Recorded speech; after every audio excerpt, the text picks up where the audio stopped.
mungkin di antara Bapak Ibu, di antara kita ada ataupun teman-temannya ataupun familinya ya. Ini kalau Parno ini ya sudah responsif yang sangat ekstrim. Bukan tidak bagus sih dari segi verbal protokolernya bagus, cuman dari segi mentalnya mungkin juga nggak begitu ini ya. Jadi semprot habis-habisan, megang benda asing sedikit, semprot habis-habisan, cuci tangan, terus nggak berani keluar ke rumah kalau nggak penting-penting banget. Jadi kalau bisa di rumah saja terus, ikut tagar di rumah saja gitu. Jadi sangat sangat parno. Pulang sampai rumah itu pakaian semua dibuka terus disemprot, dicelup air deterjen dan lain sebagainya. Orangnya mandi sabunnya habis sampai berapa begitu, ini kondisinya sudah sangat parno. Nah, tadi saya katakan kalau aktivitas di luar rumah pun, kalau keluar rumah pun, selain masker, kadang-kadang sampai pakai face shield itu, yang apa akrilik kaca itu ya Bapak Ibu. Terus ada yang pakai sama topinya gitu-gitu. Nah, beberapa waktu yang lalu, sekitar 1 atau 2 bulan yang lalu, saya pernah lihat orang mengunggah videonya, bukan di Medan sih, kayaknya di Jakarta. Sampai pakaian apa ya, APD lengkap gitu, belanja supermarket, pakaian lengkap begitu. Ini ngalah-ngalahin perawat di rumah sakit ya Bapak Ibu. Nah ini adalah apa namanya tipikal-tipikal orang yang karakteristiknya over response terhadap kondisi COVID-19 ini Bapak Ibu. Ada orang-orang begitu ada. Kalau ditanya baik atau enggak, nah seperti saya katakan tadi, secara verbal protokolernya kayaknya oke-oke lah ya, itu kan semakin aman. Tapi secara mentalnya, saya takut ini akan menjadi depresi, karena ada ketakutan, kecemasan dalam waktu yang sangat panjang, kan kita belum tahu kapan ditemukan nanti keluar vaksinnya ataupun obat untuk menyembuhkan orang-orang yang demikian kan selalu dihantui dengan ketakutan yang luar biasa. Makanya saya katakan dari segi mentalnya juga mungkin kurang kurang bagus juga kalau kita over. Prinsipnya kan segala sesuatu yang over itu nggak bagus ya, Bapak-Bapak. Nah, Bapak Ibu, eh, krisis, sebenarnya krisis apapun, tapi skup sharing kita hari ini kan apa pandemi COVID. Ini sebenarnya akan memunculkan kemungkinan dan peluang baru yang bisa kita explore. Sebenarnya dari awal kemarin terus berjalan dari hari ke hari, minggu ke minggu, bulan ke bulan, kita lihat eh, ada sesuatu peluang baru yang bisa dieksplor. Kalau bahasa bisnisnya itu pun bisa bikin apa peluang bisnis buat jualan dan lain sebagainya. Walaupun kadang-kadang dari kacamata kemanusiaannya kadang-kadang menjadikan bahan omongan gitu. Contoh kata Bapak Ibu, waktu pertama-pertama kali booming apa namanya kasus COVID di Indonesia ini. Nah, terus masuk ke masing-masing provinsi termasuk Sumatera Utara. Waktu itu kalau nggak salah Medan dulu ya. Nah, eh, pemerintah dari WHO terus disampaikan melalui pemerintah kita untuk supaya amannya memakai masker. Nah, Bapak Ibu tentu masih ingatnya, karena ini kan urusan sekitar waktu 2 bulan yang lalu aja, lebih kurang 2 bulan yang lalu. Itu masker harganya berapa coba Bapak Ibu? Sangat melonjak luar biasa ya. Yang biasanya 35.000, saya beli 260.000. Biasanya 50.000, jadi 350.000, terakhir jadi 400.000, dan yang hebatnya lagi sampai nggak ada barang ketika itu sih. Kalau sekarang sih sudah banyak orang menggunakan masker kain yang dijahit, itu bisa pakai beberapa kali terus dicuci kemudian dipakai lagi. Tapi maksud saya menceritakan di sini kan ternyata di krisis ini orang-orang bisa saja melihat peluang di dalamnya. Terlepas tadi yang saya katakan, kalau saya kebetulan ngambil contoh masker maupun obat-obatan ataupun suplemen. Kalau suplemen kan vitamin C gitu-gitu kan sangat apa laris manis ya. Harganya juga gila-gilaan, yang biasanya 30.000 jadi 70.000 jadi 80.000, dan belinya juga online begitu. Ada saja begitu, dan itu juga dicari orang, dicari masyarakat, dicari konsumen sampai nggak ada barang, sampai inden. Nah ini luar biasa ya. Nah sekali lagi, kalau dari segi manusiawinya kan ada yang bilang, wah itu nggak benar kalau bisnis begitu. Nah, kita tidak berdebat di situnya, tapi yang saya mau sampaikan adalah bahwasanya ini selalu ada celah untuk bisa dieksplor, Bapak Ibu. Kemudian pandemi ini sendiri untuk motivasi bagi orang yang kreatif dan punya fighting spirit untuk melihat celah, untuk melihat peluang agar agar bisa survive, bahkan bisa lompatannya lebih luar biasa, Bapak Ibu. Bapak Ibu, dengan kondisi seperti ini, tentu ada perubahan daripada perilaku konsumen dalam menjalani hidup di tengah pandemi ini. Yang pertama, merasa cemas dan depresi. Jadi, dikhawatirkan kalau vaksin belum ada, belum ditemukan, terus obat juga untuk menyembuhkan belum ditemukan, ini nanti perekonomian dikhawatirkan akan terus going down, minimal stuck di posisi bawah dengan periode waktu yang sangat panjang. Ini kan nanti merupakan ancaman-ancaman bagi karyawan-karyawan. Apakah nanti mereka melihat, wah ini bakalan bisa dipecat lagi kalau penjualannya belum juga meningkat, bakal diadakan PHK massal dan lain sebagainya. Belum lagi orang-orang yang berpikir kapan ini berlalu bencana non alam ini, kan mereka dibayang-bayangi dengan, wah ini tambah banyak jumlah orang yang terpapar, akan lebih mudah untuk memaparkan kepada yang lain lagi karena populasinya semakin banyak sebelum ke herd immunity ya Bapak Ibu maksudnya. Jadi ini cemas dan depresi sehingga kedepannya layanan terapi coaching and counseling ini saya pikir cukup cukup baik ya, cukup menjanjikan lah untuk mengatasi sebagian masyarakat kita yang merasa cemas dan depresi ini. Karena kan kita sampai sekarang kan belum tahu. Nah, belakangan memang mendapat angin segar lah, terutama kita yang di Indonesia juga beberapa hari yang lalu diumumkan ada kerjasama Pak Universitas Airlangga dengan gugus tugas dengan BIN gitu, katanya ada sudah menemukan obat yang ada dijual di pasaran tapi dikemas dan lain sebagainya dengan menurunkan dosisnya yang mudah-mudahan ini memang bisa menjadi obat untuk menyembuhkan. Nah ini memang berita ini, informasi ini merupakan angin segar buat masyarakat di Indonesia. Kalau memang itu nanti benar bisa, ya ini kita harus mensyukurinya Bapak Ibu. Tapi kalau sebelum ada informasi seperti itu, kan orang yang apalagi yang over responsif tadi, yang saya sebutkan tadi, ini akan merasa cemas dan depresi terus sampai waktu yang nggak tahu kapan, sampai waktu tidak ditentukan, yang artinya semakin hari semakin banyak jumlah pasien yang bertambah, mereka akan semakin cemas dan akan semakin depresi, sehingga perlu treatment-treatment ataupun terapi-terapi co-and-co, Bapak Ibu. Jadi hipnoterapi salah satunya, psikologi salah satunya.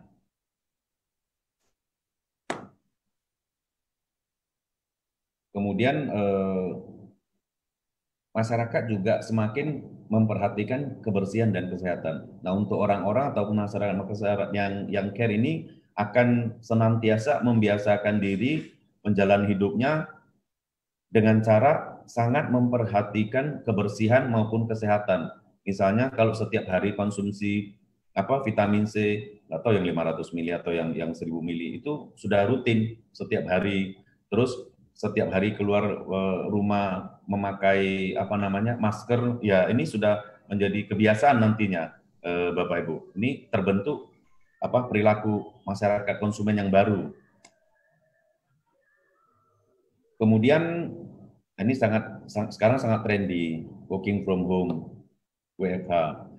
Jadi ada beberapa sudut pandang di dalam penerapan WFH ini. Ini dari perusahaan sih sebenarnya. Jadi ada karena productivity daripada bisnis menurun, stuck di angka down itu, sehingga dirasakan activity tidak lagi perlu full. Untuk itu perlu dilakukan penghematan-penghematan, semisalnya biaya listrik, air dan lain sebagainya, biaya kantor gitu-gitu ya. Jadi untuk itu dibikin shift-shiftan berupa work from home digilir, satu hari masuk, besok enggak, atau 3 hari sekali, nanti gantian dibagi 2 tim atau 3 tim seperti itu, dan work from home. Eh, poin yang lain juga work from home itu adalah untuk menjaga social distancing, menjaga physical distancing. Kadang-kadang satu perusahaan itu jumlah karyawannya di dalam suatu ruangan sangat padat, sangat banyak gitu kan, sangat mengerikan kalau untuk dalam rangka penyebaran COVID ini kan sangat rentan. Nah, untuk itu juga bisa dibikin shift-shiftan, dibagi tim untuk dilakukan atau diberlakukan WFH, work from home. Kalau anak-anak sekolah juga sama kan, sekarang kan masih masanya yang di Indonesia tentunya learning from home. Jadi sekolahnya dari rumah. Kalau ditanya apakah itu efektif, mungkin Bapak Ibu ya, mungkin kalau efektifnya mungkin akan tidak seefektif ketika attending class kalau kita langsung hadir di kelas anak-anak kita. Tapi mau nggak mau kita mesti ngejalaninya seperti itu. Jadi learning from home. Nah, terus lebih memilih layanan delivery. Nah, Bapak Ibu sekarang sudah sangat trendy ya layanan delivery. Ini masyarakat yang tadi secara karakteristik, secara respon terhadap kondisi ini sangat cemas itu memanfaatkan layanan delivery sehingga belanja, beli apa-apa pun pakai delivery. Nah, ini membuat industri retail mau tidak mau melakukan sedikit perubahan layanan. Jadi produknya sama, tapi bentuk layanannya dirubah menjadi memenuhi layanan delivery. Kalau tidak memenuhi layanan delivery, ya biasanya juga ada GoSend, pakai Gojek begitu ya bisa juga. Tetapi kita lihat belakangan ini industri retail sudah mulai melayani pembelian delivery, tempat-tempat makan ya, tempat-tempat kuliner juga sama. Beberapa waktu yang lalu belakangan ini saya lihat sudah banyak buka juga. Ketika waktu itu belum diizinkan dine in, nggak bisa makan di tempat, jadi hanya melayani take away. Nah, ini membuat semakin trendy Bapak Ibu layanan delivery. Nanti kedepannya ini juga sangat trendy karena ini adalah salah satu bentuk transaksi yang sangat simple Bapak Ibu, sangat simple banget. Nah, ini membatasin perjalanan tadi saya sudah sebutkan, bahkan termasuk perjalanan di domestik. Kemarin bahkan beberapa maskapai ya, hampir semua maskapai penerbangan di Indonesia menyetop penerbangan. Belakangan ini barusan ada ya, tetapi prosedurnya masih sangat ketat. Misalnya kalau dari Jakarta mau ke Medan mesti dan sebaliknya mesti minimal mengikuti rapid test, memastikan calon penumpang tersebut negatif dari penularan COVID. Ya bisa rapid test, bisa PCR, swab test lah, seperti itu beda nanti masa berlaku hasil tesnya 3 hari dengan seminggu. Dan waktu balik juga demikian, kalau masa rapid testnya atau masa swab testnya sudah daluarsa, sudah lewat dari 7 hari, mau balik ke Jakarta mesti di sini di Medannya mesti di rapid test lagi seperti itu. Jadi ada pembatasan perjalanan. Tapi ini better, kenapa? Setidaknya activity bisnis ya mulai muter kembali, mulai jalan kembali, Bapak Ibu. Walaupun dengan beberapa protokol-protokol ataupun prosedur-prosedur tertentu. Nah, ini juga tadi sudah saya jelaskan membatasi kontak langsung dari masyarakatnya sendiri, dari industri-industrinya sendiri juga kita lihat kalau di bank-bank itu loket-loket itu berinteraksi dengan pegawai banknya juga sudah dibikin satu pembatas macam droplet guard seperti itu ya. Jadi banyak industri juga sudah mulai ke sana. Tapi minimalnya tempat cuci tangan, kemudian ada hand sanitizer di situ. Nah, kemudian jaraknya juga sudah diatur, duduk konsumen ataupun nasabah yang satu dengan yang lain nggak bisa lagi langsung nempel-nempel begini, sudah di kelang-keling satu jarak gitu. Jadi ini membatasin kontak langsung, dan ini menjadi eh, perilaku yang baru nantinya. Jadi kita pun kalau ke suatu tempat mau duduk di tempat tersebut, di bangku tersebut ada bangku kosong, tapi sebelahnya ada orang yang duduk, belum tentu kita berani duduk di bangku yang kosong tersebut, Bapak Ibu kan. Nah ini pola membatasin kontak langsung akan menjadi kebiasaan yang baru nantinya. Nah, kalau optimalisasi pemanfaatan IT pastilah dalam hal ini digital. Sedikit-sedikit sudah online, Bapak Ibu. Jadi ini juga poin daripada ciri-ciri industri 4.0 ya, pemanfaatan daripada IT, Bapak Ibu. Di rumah saja mau ngapain? Nah, nanti banyak main di IT, digital, termasuk data-data yang saya tunjukkan tadi, nonton streaming, main Instagram, Facebook, dan lain sebagainya. Itu semua lebih memanfaatkan atau lebih mengoptimalkan pemanfaatan IT.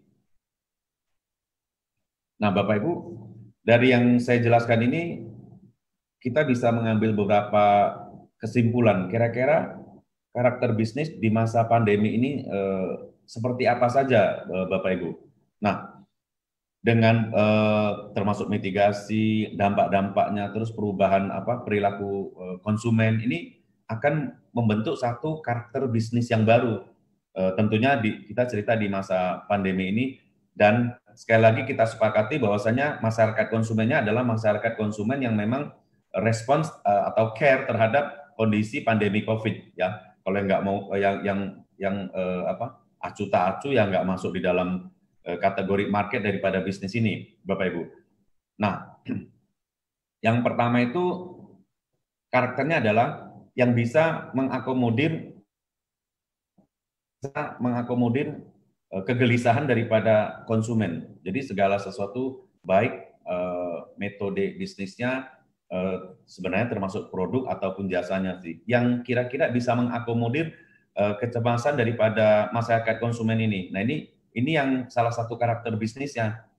Ini yang gampang nanti untuk meneruskan bisnisnya. Yang kedua tentunya praktis. Jadi tidak pakai ribet, Bapak Ibu. Nanti saya akan tunjukkan contoh-contohnya. Kemudian tentunya mengoptimalisasi IT. Sekarang jualan ataupun beli itu udah sangat sering memakai jasa online digital. Jadi apakah lewat Instagram, apakah lewat Facebook, bahkan lewat WA Messenger, udah jualan lewat itu kan. Nah ini juga membentuk karakter bisnis di masa pandemi ini. Kalau sebelum ada masa pandemi ini, bisnis online juga sudah ada sebenarnya Bapak Ibu.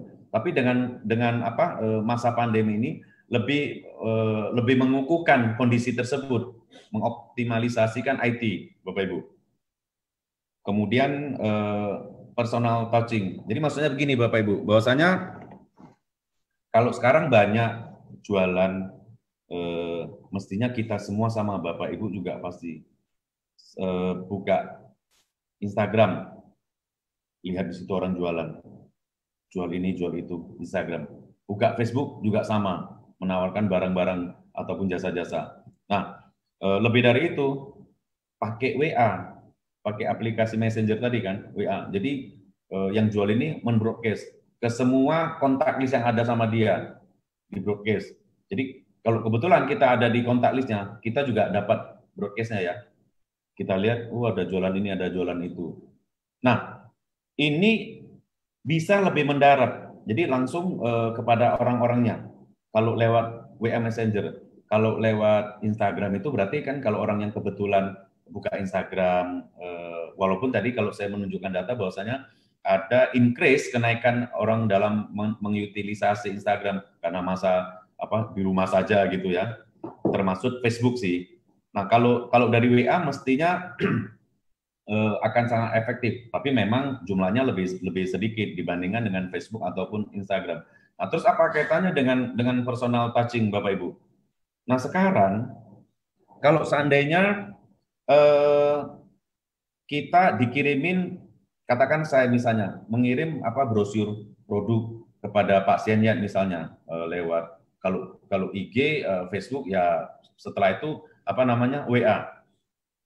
Saya share ke pasiennya, ke Pak Edi dan ke teman-teman yang lain. Terus Bapak mau nggak mau kan lihat ya, karena ini ke WA apa namanya Japri lihat. Lihat bisa responnya seperti apa. Makasih Pak infonya gitu ya. Atau wow keren begitu ya. Atau kasih icon apa thumbs up jempol gitu kan. Nah, transaksi belum, tapi ada juga yang transaksi. Nah, kalau personal touching gimana? Saya ketok pintu, saya gangguin misalnya Pak Senyet tadi sudah saya broadcast apa katakanlah brosur tadi saya gangguin. Pak Senyet itu misalnya makanan ya, itu baru siap itu. Kalau mau open PO 2 hari lagi sudah ada barangnya, sudah siap katakanlah makanan tadi. Kalau saya gangguin begitu, pasiennya ini lihat, waduh, ini beli enggak? Mestinya belilah ya. Jadi konsumen kalau kita petakan dari customer-nya itu ada yang need, yang butuh, ada yang want, pingin, ada yang apa namanya mampu membeli.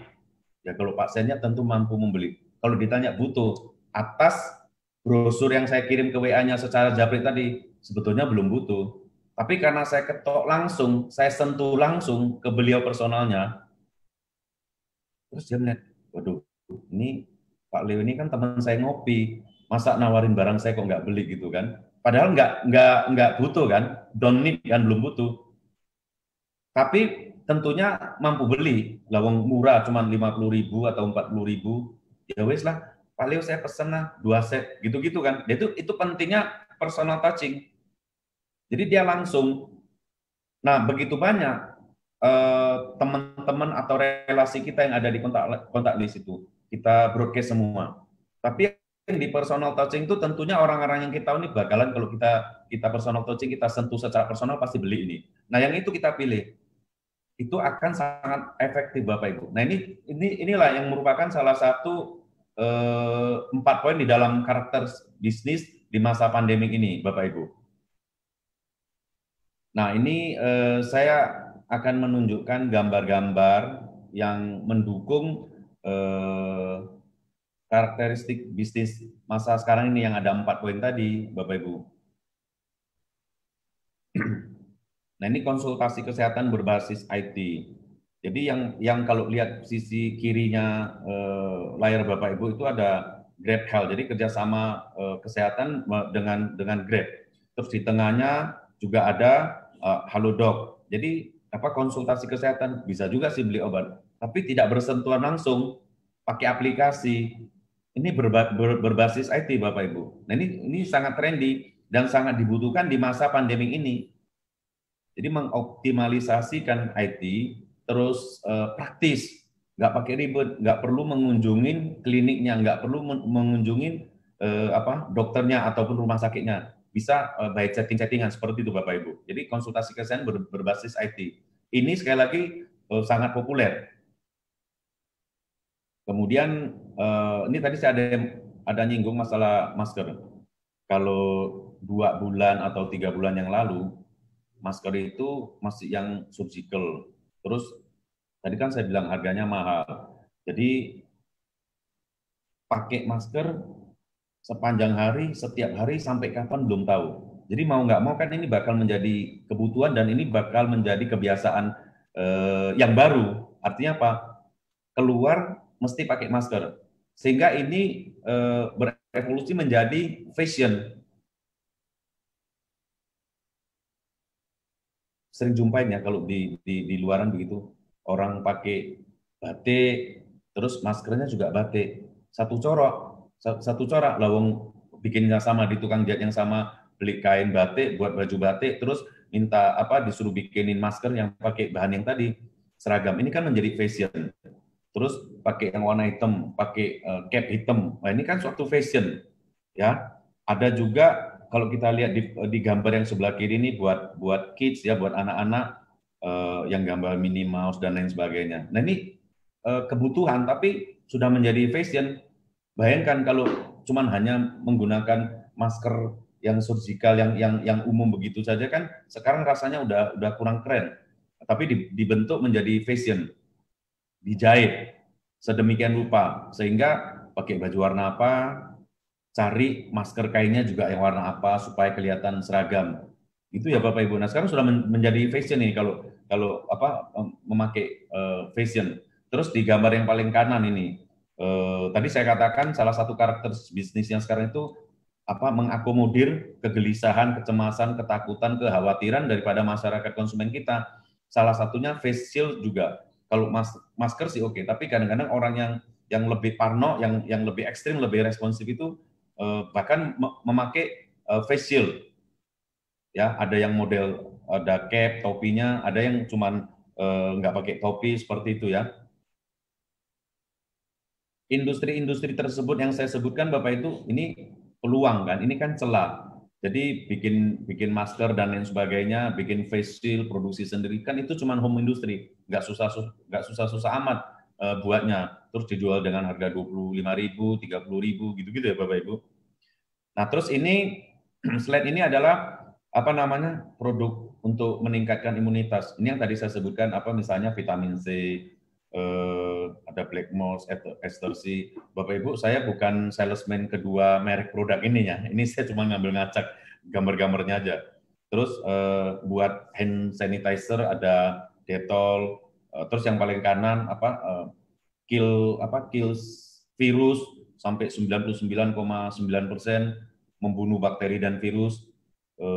Nggak tahu benar nggak sih. Tapi artinya ini menjadi produk-produk yang banyak dibeli oleh masyarakat. Sekali lagi Bapak Ibu, tentu masyarakat yang respon terhadap kondisi pandemi COVID ini. Kalau masyarakat yang mau nggak mau, boro-boro Dettol, minyak angin pun tidak ada ya Bapak Ibu ya. Nah ini juga sama, menggugah selera melalui gadget. Ada karipap. Ini yang jual sama yang bikin sering orang yang berbeda. Yang produksi siapa, yang jual orang lain, yang jual itu dia apa ya? Palu ganyak ya, palu ganyak apa lu mau gua punya gitu. Jadi dia kalau orang produksi ini sebelah kiri nih, karipov, dia jual karipov. Kalau orang produksi kacang-kacangan, jagung bakar, dia jual itu. Orang produksi kue, cake, chiffon, dia jual itu. Orang produksi bakpao VG, dia jualan itu. Jadi serba ada. Tapi dia sendiri bukan orang yang membuat ini, bukan orang yang memproduksi ini. Jadi macam tos serba gitu Bapak Ibu. Macam tos serba, macam dropshipper. Nah, ini yang saya katakan tadi, kalau di broadcast begini saja, ya kalau Bapak Ibu need, butuh, ya beli. Tapi kalau nggak butuh ya just lihat begitu saja di broadcast. Tapi saya yakin kalau ini saya penjualnya, saya ketuk pintu Pak Senior ataupun Pak Edi Sanjaya untuk nawarin ini, masa nggak dibeli, wong temen ngopi bareng kok Pak ya. Jadi kira-kira itu. Tadi saya katakan personal touching ini sangat penting, Bapak Ibu. Walaupun kita jualan barang-barang yang berbeda, orang-orang yang jual ini, apakah orang yang khusus penjual ini? Juga tidak. Dia tidak khusus jual ini, dia tidak produksi, yang dijual macam-macam. Hari ini dia nawarin cake, chiffon, curry puff, dan lain sebagainya. Besok-besok dia nawarin apa Bapak Ibu? Durian Palu. Besok-besok apa? Salak. Besok-besok apa? Sankis. Ini yang tidak saling berhubungan. Tapi dia tawarin kebun dia, bukan. Nah, terus dia kerjanya full time itu enggak. Dia itu siapa? Ya bisa karyawan bank, mungkin karyawan kita juga, kita nggak tahu. Tapi hati-hati loh ini teman-teman yang kalau masih bekerja tapi suka broadcast ini, pimpinannya malah nanti dianggap ini waktunya kok bukannya waktu untuk jualan produk di mana dia bekerja, kok malah jualan cake dan lain sebagainya ya. Hati-hati loh. Tapi yang mau saya sampaikan kepada Bapak Ibu, inilah karakteristik bisnis sekarang ini, apalagi di masa pandemi COVID ini. Penjualnya bukan tetap. Jadi yang jual contoh chiffon ini ya, si A jualan ini, si B jualan ini dari sumber yang sama, Bapak Ibu. dari sumber yang sama. Nah, terus produknya bukan produk mereka, kalau jual buah pun bukan kebunnya, tapi mereka bisa jualan itu. Cara pembayarannya, nah, syarat tadi kan saya katakan, selain bisa mengakomodir kegelisahan, kecemasan, juga mesti praktis. Jadi kalau cara pembayarannya ini, kalau yang umum biasanya kalau online online shopping itu apa ya, bayar dulu, pesan terus bayar nanti dikirim barangnya. Itu ya Bapak Ibu. Terus ada lagi yang COD, ya COD apa ya? Nanti sampai di situ cash on delivery, barangnya sampai diterima terus bayar uang. Nah kalau kalau misalnya tadi saya contoh saya nawarin ke Pak Sian ya wis nggak usah bayar dulu pun nggak usah COD, saya antar dulu plus ongkirnya nggak apa-apa, kuenya dimakan dulu, besok-besok baru Pak Sian kemarin gimana kayaknya enak, eh, kalau apa senggang sambil saya malu-malu kan biasa gitu kan kalau WA. Kalau senggang mohon transfer ke rekening ini Pak ya. Saya kasih ikon yang orang tersipu malu. Wah, terus kan Pak C-nya udah makan lupa transfer kan jadi malu. Terus ditransfer. Sangat praktis kan Bapak Ibu. Nah, ini adalah apa karakteristik bisnis sekarang ini di masa pandemi Covid ini. Personal touching itu sangat penting Bapak Ibu. Nah, terus ini juga ada sama sih, cuman produk lain. Jadi di sini ikonnya apa? Menikmati menu restoran tapi di rumah. Ini ada dari Tea Garden, ini Tea Garden Murtatuli ini. Eh, Selain dine in, Bapak Ibu, bisa juga beli makanan-makanan apa namanya dimsum seperti ini. Terus diantar lagi, free delivery. Free delivery tentunya di Medan dan sekitarnya.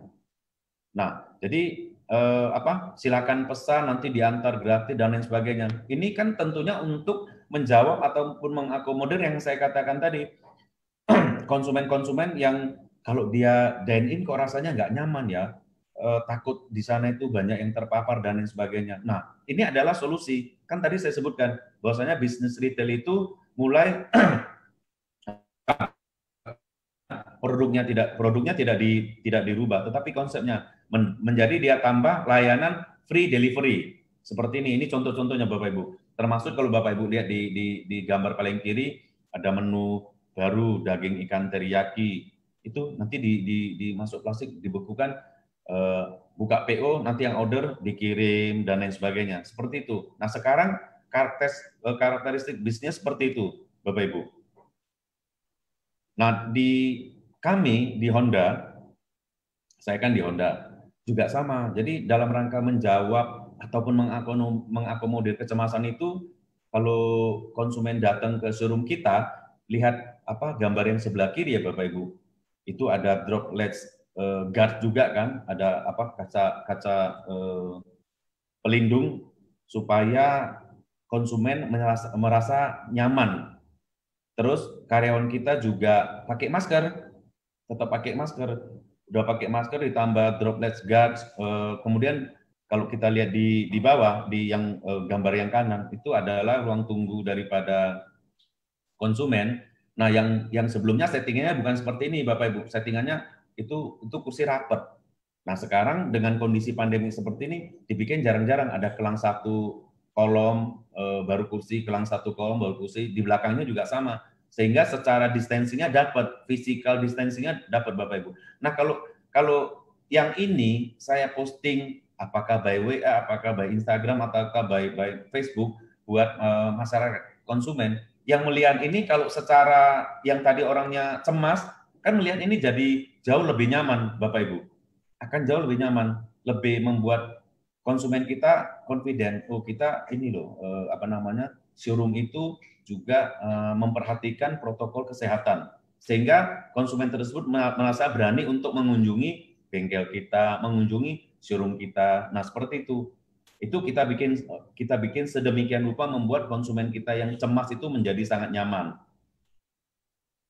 Eh, Gimana kalau yang parno-parno tadi, artinya yang tetap nggak berani, udah dibikin begini juga nggak berani datang, nggak masalah Bapak Ibu. Nah lihat slide selanjutnya, kalau mau belanja, mau beli motor Honda, yo silakan, nggak berani datang ke showroom. Saya kirim brosurnya, saya kirim brosurnya secara japri, atau Bapak Ibu lihat websitenya Honda juga ada. kalau di kita Honda Sumut gitu ya. Lihat di situ ada spesifikasinya, warna, harga dan lain sebagainya. Bapak Ibu tinggal melihat. Kalau tadi saya katakan anggap seandainya tidak nyaman untuk mengunjungi showroom. Setelah itu tawar-menawar, japri segala macam. Jadi udah motornya kan nanti tinggal tunggu di rumah saja. Motornya akan diantar oleh delivery man kita. Delivery man kita yang ngantar pakai masker, pakai topi, ada yang juga pakai face shield tergantung ini. Tapi minimal masker ada, terus sampai di rumah Bapak Ibu motornya disemprot disinfektan. Kan Bapak Ibu melihatnya sangat nyaman kan? Sangat enak begitu. Wah ini bagus ini bisnis seperti ini, orang dagangnya bagus, menjaga protokol kesehatan. Ini kan kalau ngomongin pandemi COVID ini kan bukan dari satu pihak aja yang menjaga, mesti saling menjaga ya Bapak Ibu. Itu kalau mau beli motor kita, tidak mau datang ke showroom kita, monggo kita komunikasi bisa. Nah, terus kita lihat foto yang sebelah kanan Bapak Ibu. Seandainya ini kan punya motor, belum berencana beli motor, udahlah motor yang ada dulu, palingan kalau ada yang rusak atau apa kita mengunjungi kita servis motornya. Nah, kalaupun tidak berani mengunjungi Ahas karena alasan tidak nyaman, alasan cemas, alasan khawatir ya, Bapak Ibu, nggak apa-apa, pakai aplikasi kita. Jadi tim kami, mekanik handal kami yang akan mengunjungi rumah Bapak Ibu, dikunjungin rumahnya, terus pakainya lengkap itu ya, ada celemek, kemudian pakai masker, kemudian sesampai di tempat Bapak Ibu akan bersihkan tangan pakai hand sanitizer, terus juga tidak kontak langsung. Katakanlah kalau biasa kan kita masyarakat Indonesia etikanya salaman, tapi kan masa pandemi ini nggak salaman lagi, cuma memberikan salam satu hati. Kalau ini kan salam satu hati. Terus motornya sebelum diservis didisinfektan, setelah itu diservis, selesai servis didisinfektan lagi Bapak Ibu, dilap bersih. Nah betapa nyamannya. Jadi kalau Bapak Ibu cemas keluar rumah, cemas ke Ahas kita, cemas ke bengkel kita, nggak apa-apa. Minta servis kunjung. Di kita itu namanya ASK, Ahas Servis Kunjung. Nah, informasinya bisa didapat di mana? Tadi saya bilang mengoptimalisasikan IT. Jadi ada di ini Facebook kita ada, di Instagram kita juga ada, di apps kita juga ada, Bapak Ibu. Nah, ini adalah bagian-bagian dari karakteristik bisnis di era pandemik. Harus yang seperti ini, Bapak Ibu. Nah, ini kalau ada yang bahkan ini sih bentuk komunikasi ke konsumen. Dengan masa pandemi ini kan banyak juga masyarakat yang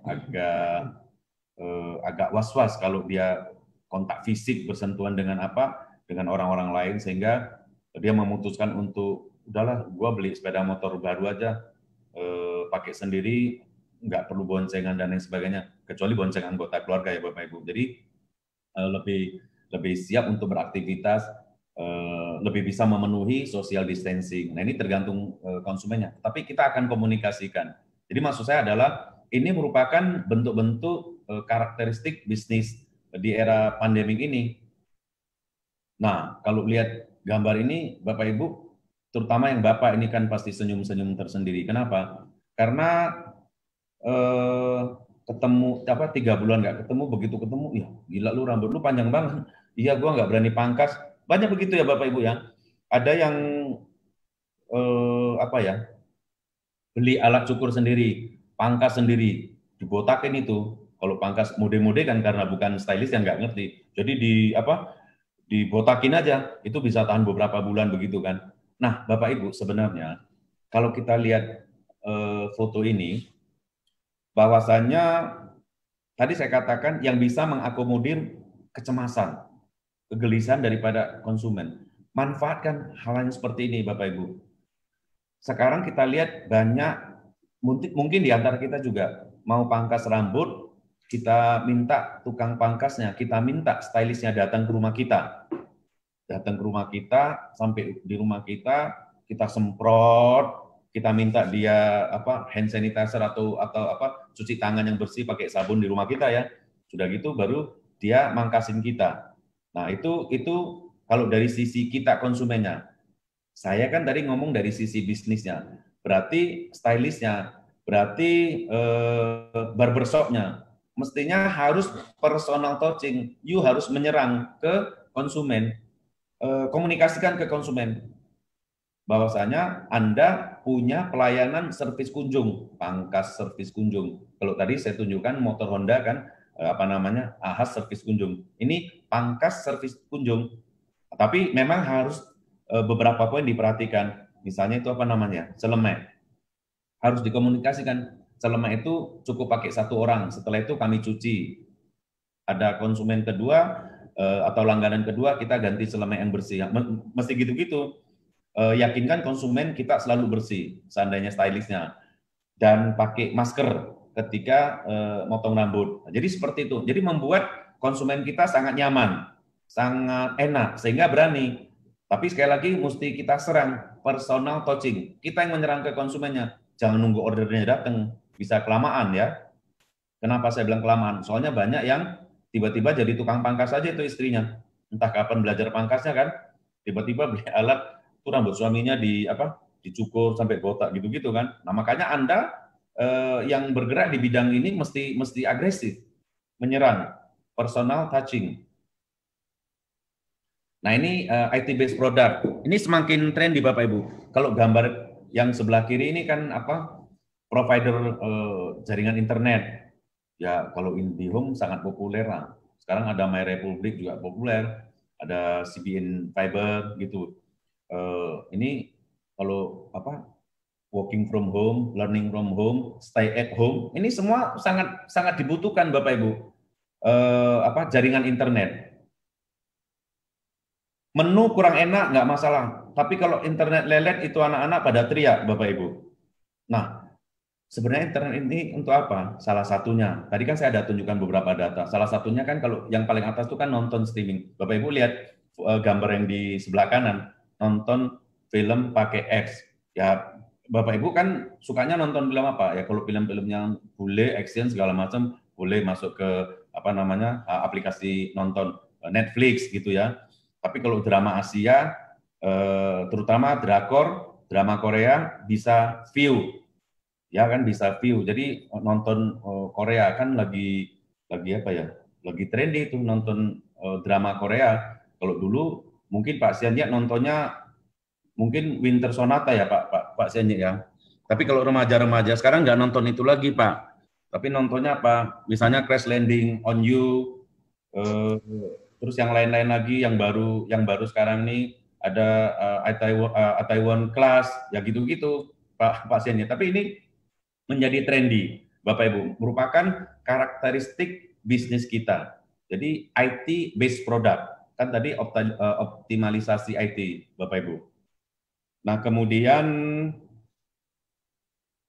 nah gambar ini Bapak Ibu pasti sudah sering menerima apakah Japri, apakah di WAG, tapi ini sangat menarik Bapak Ibu, ini sangat penting.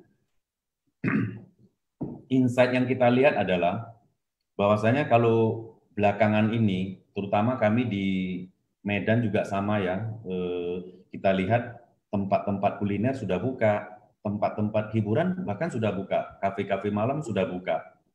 Jadi tempat shopping mall juga sudah buka. Nah Bapak Ibu, di sini dikatakan pesannya, perlu diingat tempat usaha akan segera dibuka. Sebagian sudah buka ya. Ini karena alasan ekonomi, Bapak Ibu, bukan karena alasan bahwasanya pandemi ini sudah berlalu. Nah, yang saya khawatirkan adalah masyarakat kita nggak ngeh sehingga melihat, wah ini udah mulai rame, berarti virus nggak ada lagi. Kalau orang Medan bilang virus boleh apa? Dia pun ikut-ikutan nimbrung ke rame-rame tanpa pakai masker, tanpa mengikuti protokol apa namanya kesehatan. Nah ini sangat bahaya. Ini yang sangat bahaya. Ini bisa menjadi booming masa pandemik yang kedua ini nanti. Makanya Bapak Ibu sekali lagi ini perlu diingat. Bersama dengan pemerintah kita kabarkan ini ke keluarga kita, ke sahabat kita, ke kerabat kita, bahwasanya tetap ikutin protokol kesehatan. Sekali lagi aktivitas ekonomi sudah mulai dibuka itu bukan karena sudah terbebas dari pandemi, tapi ini adalah alasan ekonomi supaya roda perekonomian kita berputar. Jadi protokol kesehatan tetap. Kemarin-kemarin saya lihat di Instagram ada sekelompok anak-anak remaja di salah satu perumahan elit di Kota Medan. Terus tempat makannya, tempat kulinernya, ketawa ketiwi, duduknya berdekatan, seolah-olah celebrate, macam macam merayakan apa ya, macam merayakan lewat dari masa pandemi begitu, nggak pakai masker. Ini kan betapa bahayanya. Padahal kan bukan seperti itu. Kalau Bapak Ibu belakangan dengar istilah new normal, itu kan new normal kan eh, kenormalan yang baru atau tatanan yang baru, bukan normal yang sebelum-sebelumnya. Nah ini kita harus harus ikut mensosialisasikan mau nggak mau Bapak Ibu, supaya orang-orang jangan salah kaprah. Karena sekarang ini sudah mulai banyak yang salah kaprah. Setiap melihat keramaian, banyak yang tidak pakai masker, dianggap kita sudah aman dari pandemi. Nah ini sangat bahaya. Ini yang nanti akan menjadi cikal bakal gelombang kedua Bapak Ibu. Jadi ini sih semangatnya. Ya olahraga ringan tetaplah jogging apa pagi apa berjemur sinar matahari 10-15 menit. Terus banyak minum air, hindari kerumunan kalau nggak terpaksa ya, kecuali tadi saya bilang menjalankan aktivitas bisnis. Kalau yang mau nggak mau apa mesti banyak orang ya, tetapi mesti protokol kesehatannya. Sementara tetap hindari dulu kontak langsung fisik, apa namanya salaman. Kita ganti salam ini dulu, apa saya salam satu hati lah kalau di Honda gitu ya, Bapak Ibu. Nah, kalau ini semua sudah bisa kita laksanakan, kita sudah yakin, silakan kita menyambut apa yang disebut dengan new normal, Bapak Ibu. Kalau sudah gitu kan berarti betul-betul kenormalan yang baru, bukan normal yang kemarin-kemarin, tapi normal yang baru adalah normal yang menjaga atau mengindahkan protokol kesehatan. Itu sih Bapak Ibu. Nah, Bapak Ibu, kira-kira itu yang bisa saya sharingkan di sesi ngobrol-ngobrol pagi kita hari ini. Silakan kalau yang diskusi ya, silakan. Terima kasih Pak Sian, ya saya kembalikan. Oke, terima kasih Pak Leo Wijaya, luar biasa presentasi yang sangat menarik pagi hari ini. Salam satu hati. Salam satu hati. Jadi nanti saya akan open pertanyaan kepada para partisipan yang bisa berinteraksi melalui kolom chat, atau bisa juga nanti saya kalau memang pertanyaan spesifik boleh saya nanti open untuk bisa interaksi langsung. Dan luar biasa Pak Leo Wijaya presentasi pagi hari ini. Saya rangkum sedikit sebelum nanti saya open untuk Q&A untuk semuanya. Nah, poin yang saya dapat ya, artinya yang pertama adalah ada mitigasi COVID-19, di mana protokol kesehatan ini sangat penting karena kita belum ketemu vaksin, masih di research oleh Amerika dan bahkan di research oleh China, semua mengatakan sudah ada itu vaksin, namun vaksin itu tidak semudah yang kita bayangkan. Itu harus melalui serangkaian tes dan harus aman untuk diimplementasikan, baru vaksin itu boleh dirilis ya. Nah, kemudian pola hidup sehat menjadi the new normal, di mana kita tidak bisa mengantisipasi, tapi kita bisa menghindari, ya tentunya cuci tangan dan sebagainya, yang menjadi kita akan terhindari infeksi dari COVID-19 ini. Kemudian ada pembatasan kegiatan, ya sudah pasti, pembatasan perjalanan sudah pasti. Nah ini ada karakter ini, ada yang tidak mau tahu, ya ini ya mudah-mudahan kita lebih pedulilah kesehatan, kita kembalilah ke jalan yang benar ya Pak ya. Karena kesehatan ini penting, uang bisa dicari, kesehatan itu apakah kita misalnya ada seseorang yang mau bayar kita, paru-paru kita mau dibayar 1 miliar, mau dijual nggak? Pasti tidak ada yang mau.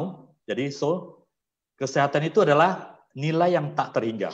Dengan kesehatan kita bisa lanjutkan pekerjaan profesional, bisnis dan sebagainya, uang akan menyusul untuk kita dapatkan. Nah kemudian ada yang biasa saja, tapi yang bagus itu adalah responsif. Mereka peduli, bahkan sosialisasi. Ini saya setuju. Paranoid juga ya. Yang paranoid juga kita sebaiknya jangan berlebihan. Kita bagaimana bisa antisipasi, bisa responsif, bisa menghindari ya dengan protokol-protokol kesehatan yang memang dirilis oleh departemen resmi, misalnya dari Menteri Kesehatan, WHO, Gubernur, Wali Kota yang kita harus menjadikan contoh untuk protokol kesehatan kita, baik di personal maupun di bisnis. Nah, siapa yang responsif ini akan sangat maju, ya, itu namanya agility. Krisis ini menghantam di seluruh divisi bisnis, personal, kehidupan dan sebagainya. Di bulan Maret saya masih ingat banyak perusahaan, banyak institusi yang hang seketika karena tidak bisa buat apa-apa. Yang biasanya berbisnis harus ketemu banyak orang dan kemudian melakukan pameran dan sebagainya, presentasi dan sebagainya. Ini tiba-tiba stop karena ada PSBB di beberapa wilayah kota besar di Indonesia dan pembatasan di kota-kota besar di Indonesia untuk mencegah penularan COVID. Jadi ada yang pasrah. Ada yang pasrah ya tidak melakukan kegiatan, tetapi ada juga yang responsif, proaktif, melakukan sesuatu. Ya, ini Pak Edi juga di sini, Ketua Ahmad, beliau adalah CEO-nya Era Ascot. Kita banyak melakukan webinar, Zoom, koordinasi meeting, dan Pak Edi juga di properti. Saya juga masuk di komunitas yang properti, yang sebelumnya orang takut berjualan, gimana mau mengundang orang datang untuk melihat rumah. Dan akhirnya dengan brand awareness melalui digitalization yang seperti Pak Leo Wijaya sampaikan, menjadi sebuah terobosan baru. Di awal bulan pertama a little bit slow dan bahkan stop. Di bulan kedua sudah mulai terjadi transaksi.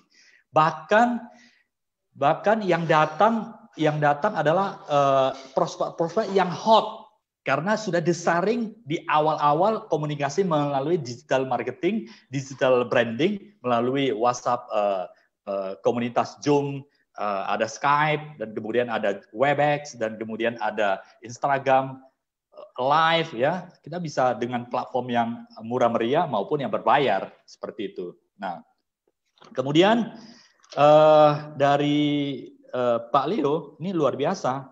Kenapa saya katakan luar biasa? Honda bukan hanya mengatakan kita harus preventif, tapi benar-benar diaplikasikan. Kita bisa lihat tadi presentasi, jarak duduk, begitu kita mau mengunjungi showroom maupun service center, counter resmi dari Honda, Indaco Trading, dan Ahas di Sumatera Utara, semua mengikuti protokol kesehatan untuk mencegah penyebaran COVID-19. Not only teori, tapi sudah dipraktekkan, ya, mengakomodir ketakutan atau kecemasan, itulah yang ditunjukkan, dan kemudian praktis, ya, mulai digital kita bisa berinteraksi dengan customer maupun calon pelanggan itu melalui digitalization atau portal apps yang bisa diakses, ya, sehingga bisa service. Ini luar biasa sekali. Kita bisa apps untuk panggil, layanan untuk berkunjung ke rumah kita jikalau kita masih worry, atau yang kepengen intinya sih kan internet tuh ini.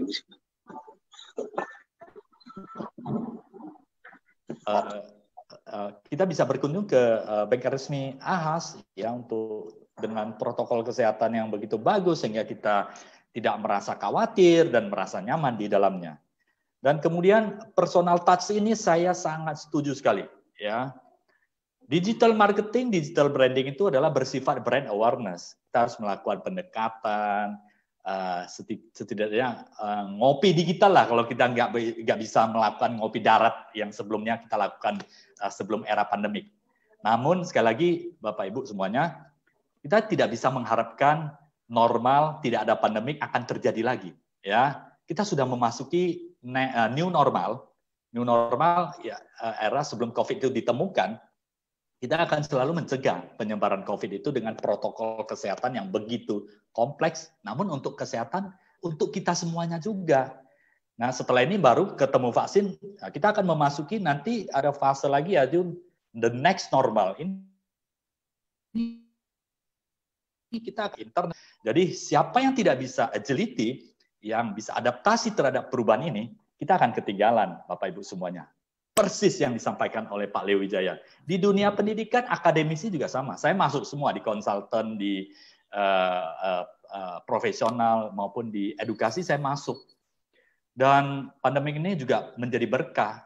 saya bisa menyelesaikan short course di Harvard Amerika dengan biaya yang sangat terjangkau. Saya ikuti online learning dan itu ada sekelumit step-step yang sangat rumit dan harus dilalui. Dan sekarang universitas terbaik di dunia memberikan online, ya, karena tidak bisa lagi dengan offline, ya, dan pasarnya sangat gede sekali, the very big market. Begitu kita mau masuk, selalu ada jalan. So, krisis itu seperti yang Pak Lewijaya sampaikan, ada danger, ya, pasti ada sesuatu yang mengkhawatirkan.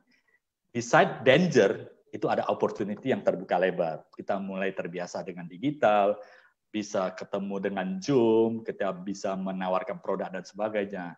Jadi tidak ada alasan kita untuk stop for maju atau stop for progress ke depannya. Ya, ini luar biasa. Nah, sebelum saya open pertanyaan ke audiens, ini audiens saya ada satu pertanyaan untuk Pak Leo. Itu dari segi makro, kalau Bapak melihat dari segi customer behavior, ya, tadi kan dari segi digital dan macam-macam. Customer behavior untuk industri otomotif di Sumatera Utara, khususnya di roda 2, seperti apa, Pak? Apakah prospeknya dan kemudian karena kalau saya melihat sih prospek untuk sepeda motor ini bakalan bagus karena kenapa? Orang kan lebih percaya kepada diri sendiri, kan? Percaya kepada diri sendiri sehingga kepemilikan motor pribadi ini akan semakin meningkat. Seperti itu. Sebagai Vice President Director PT Indaco, bagaimana Bapak melihat hal ini? Silakan, Pak. Pak Leo? Yes, ya. Yeah. Terima kasih pertanyaannya, Pak Senyet. Terima kasih juga buat partisipan yang tadi nanya masalah bisnis otomotif roda 2 ya Pak Sen ya di Sumatera Utara ya. Gitu kalau saya. Nah, jadi kalau saya lihat dengan yang tadi saya sebutkan bahwasanya karakteristik bisnis sekarang ini ada praktis, bisa mengakomodir kegelisahan ataupun kecemasan dan lain sebagainya. Saya pikir motor roda 2 ya. Motor ini salah satu bisnis yang akan rebound. Ini salah satunya akan rebound. Nah, saya lihat dari segi responsif masyarakat. Artinya gini, kalau tadi saya bagi dua, masyarakat yang tidak mau tahu atau yang menyepelekan itu mestinya nggak masalah sejauh punya daya beli. Karena memang daya beli itu sendiri adalah suatu poin yang tersendiri lagi membahasnya kan. Tapi katakanlah if mereka punya daya beli, berarti itu udah nggak masalah ya. Itu sebagian marketnya yang sudah aman. Nah, terus kalau market yang terhadap terimbas dalam arti kata responsif terhadap kondisi pandemi ini seperti apa? Nah, tadi saya ada menunjukkan salah satu slide itu komunikasi kami, bahwasanya sekarang ini untuk masyarakat konsumen kan semakin banyak bertambah jumlah pasien yang positif, mereka semakin hati-hati, semakin cemas untuk kontak langsung pasiennya. Jadi semakin cemas untuk kontak langsung. Kalau tidak punya motor, tapi mau bepergian kan gimana? Mau nggak mau kan kontak langsung. Entah naik kendaraan apa dan lain sebagainya itu kan kontak langsung. Nah, dengan posisi mental konsumen yang sangat responsif ini, mereka akan sangat tidak nyaman. Sehingga satu langkah lagi, yaitu dia sendiri menciptakan daya beli. Artinya apa? Dia butuh. Dia want karena dia cemas untuk berkontak langsung secara fisik. Nah, masalahnya kan tinggal daya beli. Jadi dia akan men-trigger supaya dia punya daya beli mampu. Nah, kalau di bisnis otomotif kan daya beli itu dari segi struktur penjualan kan bisa cash, bisa kredit. Kalau dia nggak beli cash, ya monggo beli kredit. Tapi sehingga jawaban saya adalah kedepannya akan sangat baik, akan kembali baik. Ini kita lihat juga sudah mulai rebound lah. Kemarin misalnya di kami di bulan April jualan kita kan memang menukik ketika itu turun drastis. Tapi ketika di Mei sudah kelihatan ada tren naik. Di Juni, padahal di Mei itu karena apa? Biasa dekat momen Lebaran, jadi peak season gitu kan. Better than April. Nah di Juni bahkan setelah peak season berlalu pun, artinya setelah masa Lebaran sudah lewat pun, penjualan kita malah meningkat lagi. Jadi Juni ini meningkat dibandingkan Mei. Jadi saya pikir mudah-mudahan kalau analisa saya tidak meleset, ini jangan ada tiba-tiba gelombang kedua ya Pak Sen. Sebenarnya ini yang kita semua industri sangat takutkan itu begitu. Betul. Kalau sekarang sudah orang berinteraksi, sudah beraktivitas, ini ya baguslah, ekonomi kan mulai berputar. Tapi dari tadi kan saya suka menyampaikan bahwasanya tolong protokol kesehatan tetap mesti diindahkan. Nah sehingga kalau protokol kesehatan ini betul-betul diindahkan oleh masyarakat, ini mestinya amit-amit tidak terjadi gelombang kedua. Nah kalau nggak jadi gelombang kedua, maka tren sales ataupun market daripada motor ini roda 2 ya akan pasti beranjak naik, pasti. Jadi bukan seperti ini, tapi akan ini terus pasti naik. Dengan catatan lagi, saya ulangi supaya jangan salah ini, kalau tidak ada tiba-tiba gelombang kedua, itu sih. Jadi kalau ini walaupun belum lewat masa pandemi, kan kita ceritanya masih di dalam masa pandemi, nggak tahu kapan selesai kan. Tapi the market ini akan growing up, gitu Pak Zenit. Oke, terima kasih. Saya setuju sih. Berarti memang kalau optimisme itu selalu ada ya Pak ya, karena pertumbuhan penduduk, jumlah penduduk yang semakin hari semakin meningkat, dan kita diperkirakan 2040 akan menjadi the big five ekonomi dunia. Beberapa JP Morgan, World Bank, IMF sudah melakukan research dan survei. We are one of the big economic country in the world ya. Ini luar biasa sekali. Nah, saya tambah sedikit. Nah, saya setuju sekali. Berarti otomotif ini karena ada behavior seperti itu diperkirakan akan bagus sekali. Nah, saya ini berdasarkan research di beberapa negara sudah dilanjutkan. Nanti vaksin ini belum ditemukan. Itu ada informasi penelitian. Begitu terinfeksi case-nya meningkat, sampai di titik tertentu di mana fasilitas kesehatan itu tidak bisa, katakan ada zona merah, diperkirakan ada lockdown atau PSBB untuk suatu daerah. Nah, begitu infection rate atau kesembuhan itu menjadi tinggi, meningkat dan menjadi safety zone, itu safety zone artinya terinfeksi jauh lebih rendah, kita akan buka. Nah, ini buka tutup akan terjadi kalau tidak disiplin. Kuncinya adalah disiplin sumber manusia itu sendiri di suatu daerah. Dan ini sudah terjadi di beberapa kota, bahkan di Beijing yang sudah kita tahu beberapa hari lalu terjadi lockdown juga, supaya untuk mengontrol infection rate dan tingkat fatality di suatu daerah. Dan akan buka kembali begitu semua sudah terlaksana dengan baik. Nah, saya lanjut ke pertanyaan dari Pak Lianto ya. Nah, Bapak Ibu yang lain, ini mumpung ini kesempatan nih, kapan lagi bisa ketemu sama Pak Leo Wijaya yang biasanya waktu begitu padat, sibuk, harus mengontrol cabang di seluruh Sumatera Utara, meeting lagi dengan Honda Indonesia, ya, Toyota Astra grupnya di Indonesia, dan kemudian harus lagi meeting manajemen dan sebagainya, sangat sibuk sekali. Mumpung ini Pak Leo masih ada bersama kita, gunakanlah waktu kesempatan yang sangat baik sekali ini untuk menggali atau bertanya lebih jauh lagi ya. Oke, saya pertanyaan lanjutan dari audiens ya. Pak Leo, ini dari Pak Lianton. Pak Leo, terima kasih atas paparannya, sangat menarik di industri otomotif, dan tetapi di industri jasa pernikahan Pak, ini ada sedikit berbeda ya. Nanti main pola pikir Bapak seperti apa, kita boleh diskusi. Seakan-akan ini kan mati suri ini Pak, dan masih belum boleh ada event, dan juga seperti yang Bapak sampaikan, orang merasa cemas ya untuk menghadiri keramaian.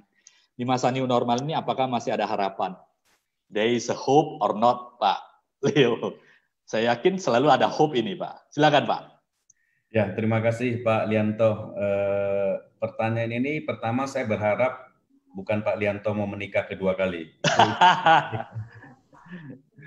Jadi resepsi ya berarti ya Pak Lianto, sepertinya itu ya, resepsi pernikahan seperti apa. Berarti kalau ngomong ini porsi bisnisnya adanya di wedding organizer, Yes, something the lah ya. whole, ya the whole-nya Pak, dari Ya. resepsi sama planning sama implementasi hari-harinya. Ya betul Pak. Jadi kalau sekarang ini kan kalau bisa ditunda, pernikahan ditunda. Kalaupun orang Medan bilang ngebet nggak bisa ditunda, maka biasanya melaksanakan pernikahan tetapi tidak ada resepsinya, karena kalau resepsinya itu sendiri kan memang function room juga nggak bisa disewa sekarang kan, gedung-gedung function itu kan nggak dikasih disewa untuk saat ini. Jadi cuman kalau yang misalnya cuman acara adatnya saja seperti itu. Nah, ada yang nikahnya prosesi seremoni adatnya sekarang, seremoni agamanya sekarang, terus kalau ke wihara atau ke gereja dan lain sebagainya untuk mensiahkan secara budaya, secara tradisional dan secara agama tentunya. Tetapi kalau resepsi ini kan beda lagi. Kalau resepsi ini kan mengundang orang, terus dijamu makan dan lain sebagainya, disuguhin acaranya. Jadi saya lihat walaupun sekarang sih sementara mati suri lah, jangan mati suri, masih pingsan ya Pak ya, masih pingsan. Nah, ada banyak pasangan pengantin yang saat ini melaksanakan atau melangsungkan pernikahannya seperti saya katakan secara tradisionalnya dulu, kalau dilanjutkan dengan keagamaan. Nah, resepsinya ditunda. Ada yang bulan 10, ada yang bulan 12 baru menyusul acara resepsinya, dan relasi maklum, memang kondisinya begitu, akan sangat maklum. Jadi kalau tadi ditanya kira-kira bisnis ini ke depannya bagaimana? Nah, kan saya cerita, sekarang merit udah jelas belum bisa melaksanakan atau mengadakan resepsi, tapi orang sudah plotting dulu waktu resepsinya, misalnya tadi di bulan 10 atau bulan 11 atau bulan 12 atau di awal tahun depan. Pertanyaan saya, apa masa pandeminya sudah selesai ketika itu? Nggak ada yang tahu ya Pak ya, nggak ada yang tahu. Tapi si pasangan pengantin ataupun calon-calon pasangan pengantin.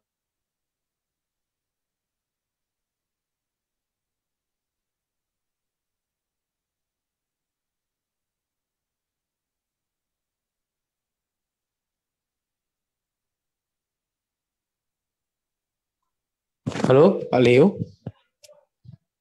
Halo, Pak Leo, suaranya nggak kedengaran.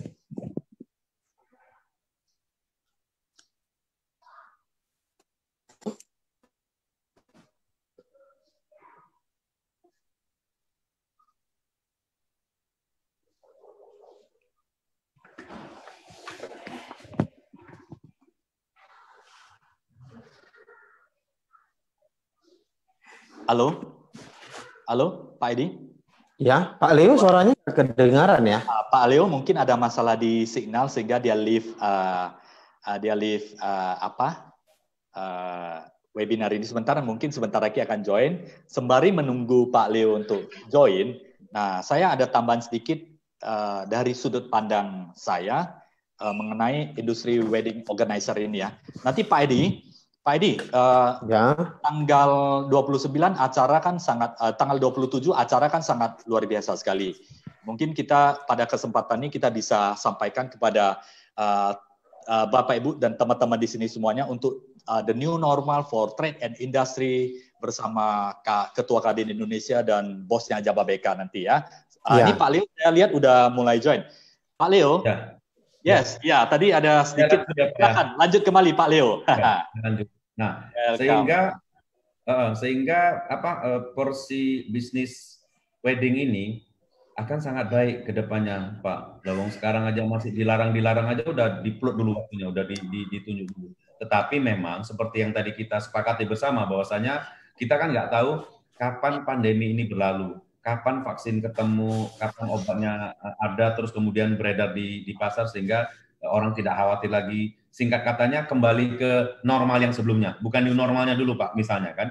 Jadi seandainya belum ke normal yang sebelumnya, kan berarti new normal dulu nih. Nah, kalau new normal, begitu aktivitas sudah kembali ramai, aktivitas ya, sudah kembali ramai, dengan menggunakan protokol kesehatan, bisnis ini akan kembali rebound.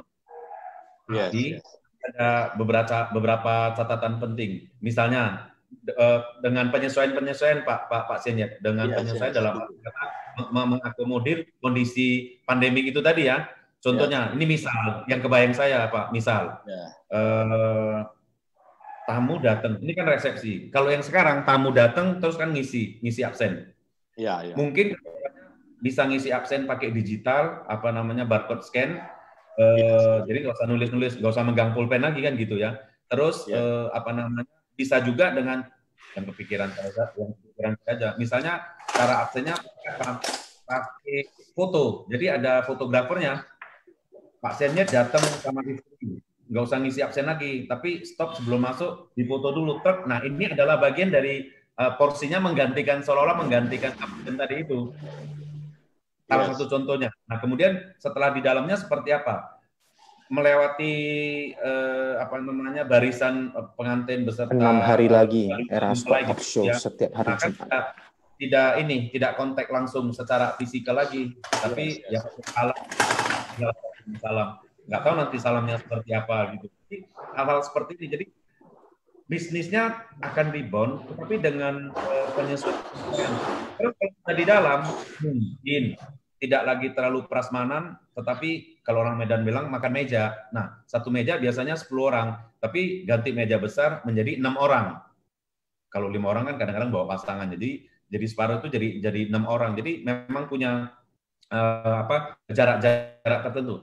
Nah, ini adalah protokol dalam tanda kutip mendukung mitigasi, tetapi tujuannya nyampe untuk mengundang orang, resepsi, dijamu, makan, dan lain sebagainya. Jadi semuanya kesampaian. Sehingga sekali lagi kalau pertanyaannya apakah bisnis ini di masa ini akan bagus ke depannya, menurut saya ya, tapi menurut saya loh ini Pak, akan rebound, akan baik kembali dengan beberapa penyesuaian di era new normal. Itu Pak Sen. Oke, terima kasih Pak Leo. Saya setuju sih. Memang kita nggak bisa mengharapkan lagi sesuatu yang normal kembali karena dunia itu berubahnya terlalu cepat. Yang sebelumnya kita takuti digital akan mempercepat semuanya karena semua udah berdasarkan digital branding dan macam-macam. Dan kemudian milenial yang sering kita bahas, ya, milenial kill everything dan sebagainya. Ternyata pandemik COVID-19 ini yang mempercepat kita untuk merubah semuanya seperti yang disampaikan era industri 4.0, ya. Jadi saya mungkin support kombinasi sedikit dari aspek sudut pandang sedikit berbeda, tambahan bukan berbeda. Saya setuju protokol COVID itu akan dijalankan the new normal di dalam resepsi pernikahan. Misalnya yang 10 orang menjadi 5 orang supaya nanti ada physical distancing yang kita jaga bersama untuk mencegah penularan COVID. Nah, itu bisa juga terjadi.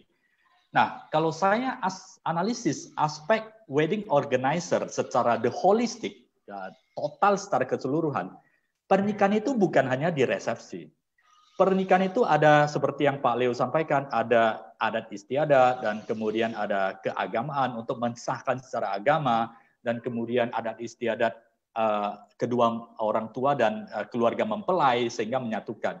Sebenarnya yang paling banyak itu adalah foto-foto pada saat momentum itu, ya, yang sebenarnya kalau kita cerita lah ya, setelah 3 tahun, 5 tahun, 15 tahun atau mungkin 25 tahun menikah setelah ulang tahun perak, yang dilihat apakah pada saat itu kita makan menu apa?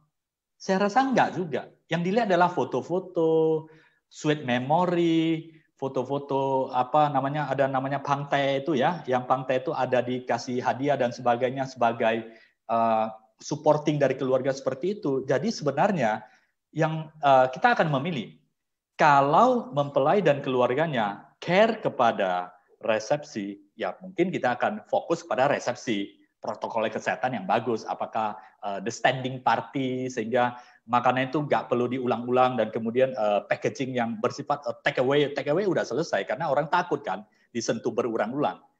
Take away udah selesai. After that dikontrol antriannya begitu masuk sampai keluarnya, sehingga kita bisa atur waktu agak panjang, ya, yang biasanya resepsi 2,5 jam udah selesai, ini mungkin bisa aja 5-6 jam untuk mengatur traffic dan sebagainya kalau fokusnya resepsi.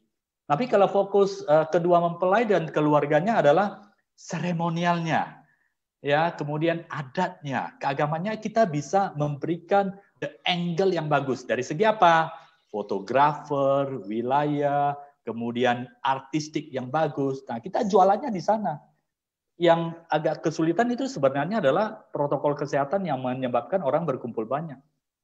Yaitu bisa nanti aspek organizer-nya dan kreativitas acaranya. Seperti misalnya, cara jualan sepeda motor dan cara jualan properti, begitu pandemi ini, awalnya kita merasa worry dan sangat khawatir sekali.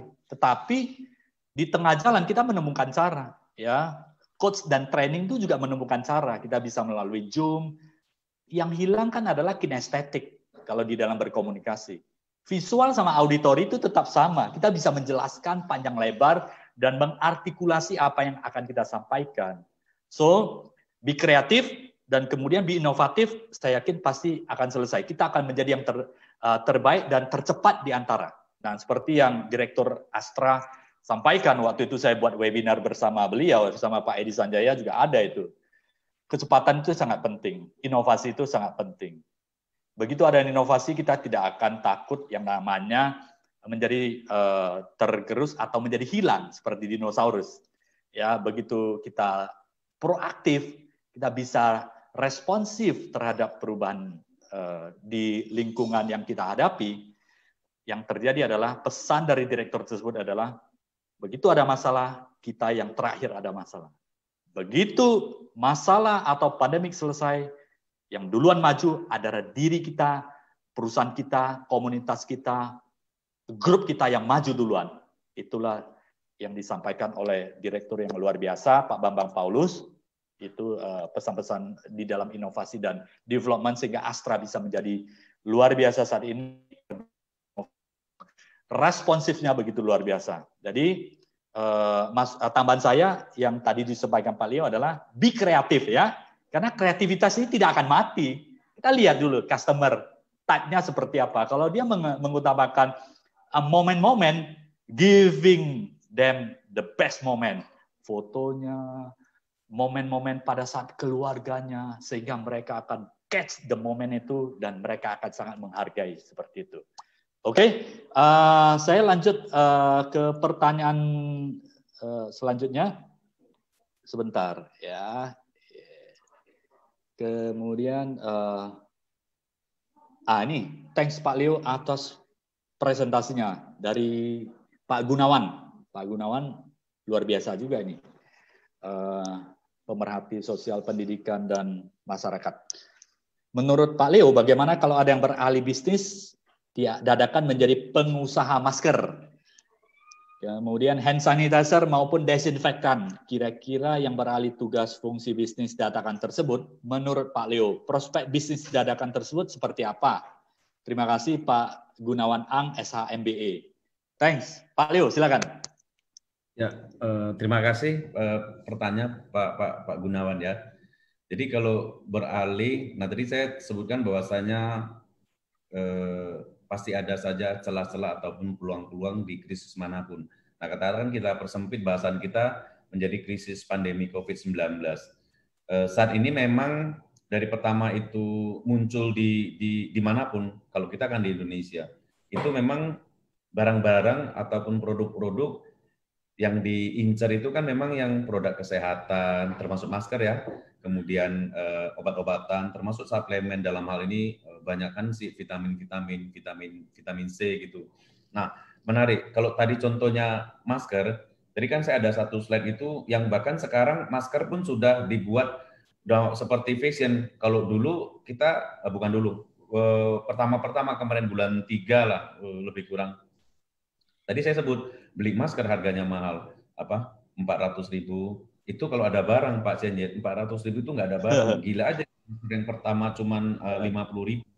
Kan gitu. Jadi kok pertanyaan Pak Gun tadi, bagaimana kalau orang mau mengalihkan bisnis ya bisa-bisa saja. Kenapa ini peluang? Tapi tentunya bukan dengan cara masker yang sekian terus karena nggak ada barang terus dilipat gandakan harganya begitu. Tapi dengan cara-cara yang lebih saya pikir yang lebih bijak. Contoh kata di slide di salah satu slide saya tadi bahwasanya misalnya masker nih, masker sudah apa namanya dibuat menjadi fashion.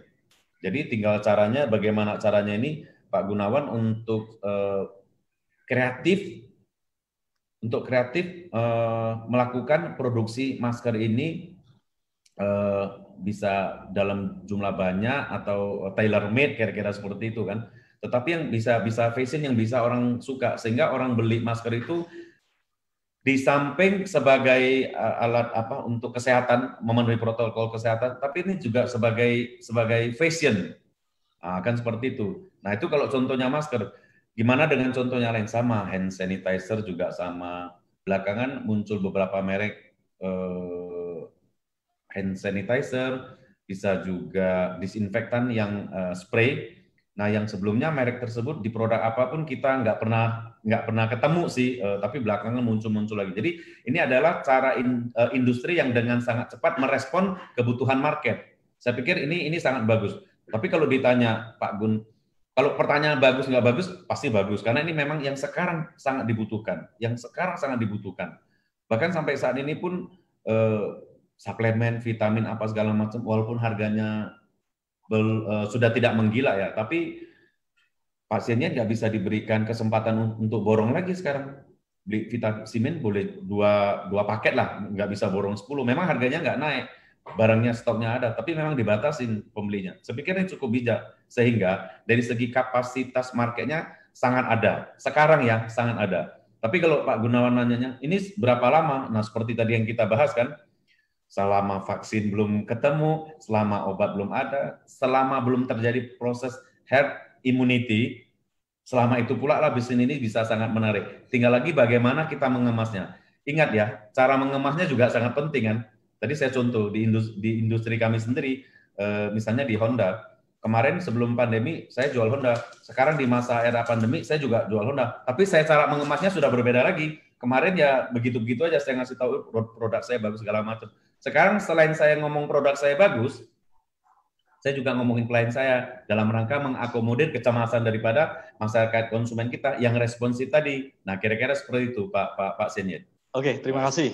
Terima kasih. Semoga menjawab. Nah, ini tidak terasa waktu kita sudah hampir 2 jam, Pak Leo. Luar biasa. Ini kalau di open lagi masih banyak. Tapi ini mohon maaf ini kita sampai jam 12 ini harus off. Tapi harus mengakhiri. Sebelum saya kembali ke Pak Edi Sanjaya, ini Pak Leo untuk last question-nya. Pak Leo, apakah konsumen tetap mau membeli secara online ke depannya? Setelah menjawab, nanti Pak Edi silakan ya ke secara formal untuk menutup acara luar biasa hari ini. Sangat antusias presentasi dari Pak Leo Wijaya, dan kemudian Pak Edi juga boleh menginformasikan kepada teman-teman semuanya ada event yang dahsyat ini di Jumat depan nih bersama Ketua Kadin Indonesia. Ketua Kadin Indonesia ya Pak Rosan Ruslani sama bosnya CEO-nya Jababeka. Oke, Pak Leo silakan the last question-nya Pak. Apakah tetap nanti akan membeli secara online ke depannya? Thank you. Terima kasih. Jadi karena waktunya juga sudah mau ini, jadi saya cepat aja menjawab Pak ya. Semoga menjawab. Jadi gini, kalau ditanya apakah juga ke depannya orang tetap mau membeli secara online, itu pertanyaannya ya. Saya dengan cepat saya jawab begini.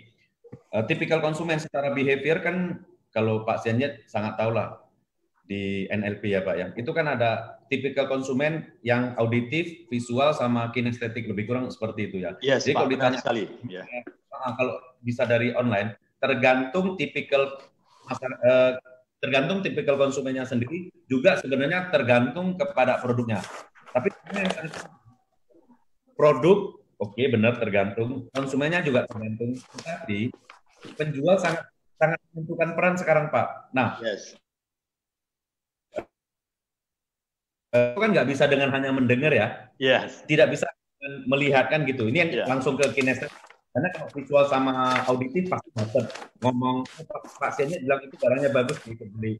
Pak Senyid ngasih tunjukin secara visual aja, ini bagus loh, beli, dia udah pasti beli. Tapi kalau yang kinestetik, nah penjual sangat penting, industri sangat penting. Caranya gimana? Personal branding tadi Pak ya. Jadi contoh motor, itu kan kalau ini karena orang perlu merasakan eh, handling position, riding position. Jadi nggak bisa hanya melihat warna, gambar dan spek saja kan. Tapi kalau kita sebagai penjual yang agresif, kita mesti personal coaching tadi, kita giring terus seolah-olah calon konsumen kita yang kinestetik tadi punya feeling menjadi seolah-olah dia itu merasakan. Yes. Sekarang kan gini, orang itu walaupun dibilang kinestetik, kan di dalamnya tetap ada visual, kan di dalamnya tetap orang itu ada auditif. Cuman dia lebih condong memang ke kinestetiknya kan gitu kan. Saya giring terus, saya akan giring terus. Membuat dia merasakan seolah-olah tuh dia memegang produknya. Saya giring terus, jadi nggak bisa hanya dengan ngomongin spek, kelebihan produk, warna, harga itu. Saya ajak dia, sorry saya pakai ini bahasa NLP jadinya ya, ada jadi supaya dia merasa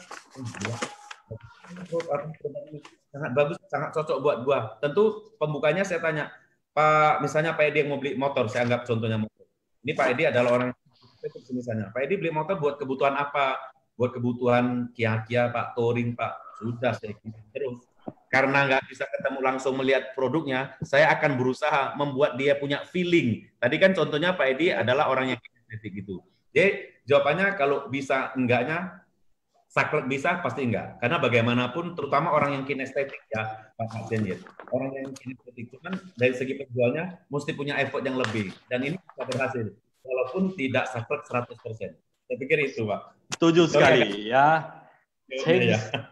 Change the thinking, feeling, and after that change the behavior. This is the NLP way untuk meningkatkan penjualan kita. Terima kasih Pak Leo Wijaya. Presentasi pagi hari ini luar biasa sekali. Kita mendapatkan banyak insight, banyak informasi yang berguna bagi kita semuanya. Terima kasih sekali lagi Pak Leo Wijaya. Saya kembali ke Pak Edi Sanjaya. Silakan Pak Edi. Ya, terima kasih Pak Syaniet. Terima kasih Pak Leo, pemaparan Bapak sangat luar biasa ya, sangat berguna ya.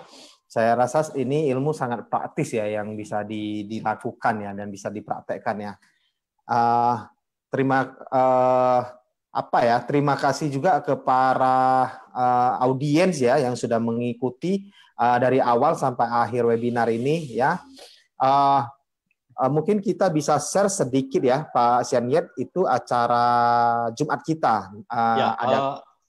Mohon maaf Pak Edi, itu yang screen share-nya nampak Pak Edi? Oke, ini ya, oke. Ini ada acara ya Era Ascot Talk Show di hari Jumat 26 Juni bersama saya Pak Syaniet dan Pak Roslan Roslani. Beliau merupakan seorang pengusaha nasional dan juga merupakan Ketua Umum Kadin Indonesia. Pembicara berikutnya adalah Suteja S. Darmono yang adalah Owner and President Director Jababeka Group. Itu di hari Jumat 26 Juni jam 2 ya, itu bisa hubungi siapa ya Pak Syaniet? Mungkin Pak Syaniet ya. Di IG apa aja? Pak? IG Ama Medan, dan Era Ascot. Ya. IG Ama Medan dan Era Ascot ya, itu bisa ada link registrasinya. Ya, tinggal registrasi. Ya, baik. Baik, kita acara kita sudah jam 12 lewat ya, sudah 2 jam lewat yang seharusnya 1,5 jam ya, atau 2 jam. Oke, kita akhiri saja ya. Bagi yang Bapak Ibu yang mau mengetahui informasi aktivitas ataupun jadwal webinar Ama Medan, Anda bisa mengikuti Instagram Ama Medan. Sekali lagi ya, @ama_medan. Sekali lagi, Instagramnya adalah @ama_medan. Baik, terima kasih banyak kepada para narasumber dan audiens. Sampai jumpa kembali di webinar Ama Medan selanjutnya. Terima kasih, salam sukses dan sehat selalu. Salam satu hati, salam satu hati. Salam satu hati. Salam satu hati. Ya, sehat dan sukses selalu untuk kita semuanya. Terima kasih semuanya Bapak Ibu yang saya hormati. Terima kasih, bye-bye. See you.